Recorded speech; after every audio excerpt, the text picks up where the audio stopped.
nakablad na ako tayo ng bukid Papasay dito sa may Westgate, parte ng Muntinlupa, boundary ng Muntinlupa tsaka Sukat. So let's go, punta na natin si madam. Hindi ko na na-text, malapit lang din naman. So naka-promo siya, student promo. So confirm lang naman natin, wala naman problema sa akin yung mga ganyang promo. Sabihin mong shoulder ko, basta legit na estudyante. So let's go, punta na natin. So try na natin tawagan.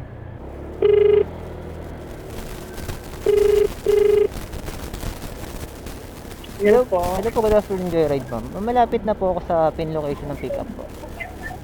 Okay po. Sige po. Thank you. Sige po, kasalamat din po. So yun, confirm, makakabilad. Siguro, eto na yan. 77.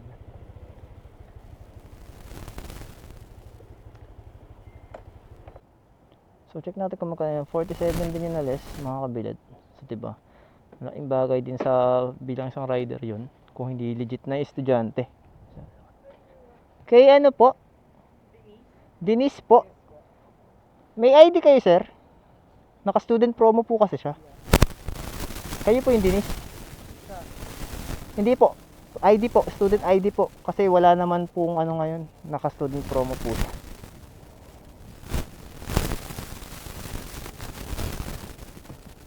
Kasi yung student promo po, hindi po soldier ni Joyride yan, rider po yun.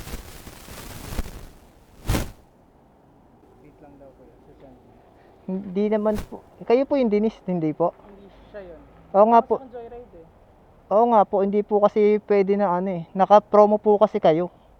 Yung student po kasi valid lang po siya sa estudyante. Estudyante. Oo nga po, pero kayo po yung sasakay. Cancel na lang namin. Cancel nyo na lang po. Tapos yung sasakay po ang ano. Love. Hello. Cancel mo. Sensya na po. Okay, kuya. Gusto nyo po, rebook nyo. Regular fare po, pwede naman. Regular fare nyo na lang po kasi kayo sasakay.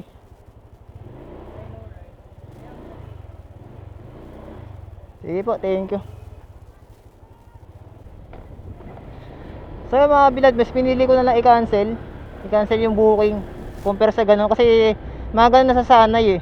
Diba gagamit ng student promo, hindi naman estudyante. Hindi naman estudyante, diba? Okay, sabihin natin estudyante yung nag-book, may ID siya, may ano siya, pero ang sasakay kasi is hindi naman. So sa akin lang kasi mga kabilad, wala namang problema sa akin yung student promo na yan, kahit shoulder ko yan. Basta totoo lang. Ang problema kasi hindi na nga estudyante, sabihin natin estudyante, pero hindi naman yung sasakay yung estudyante, diba? Okay, sana kung may ID rin siya, pwede pa eh, given pa eh. Pero yung ganon, sa akin yun mga kabilad, pasensya na. So yun lang, labas tayo dito. Okay na sana nagsayaw ng konti kaysa naman yung ganon, matotolerate lang yung mga ganong klase ng ano, student promo, hindi naman estudyante, diba?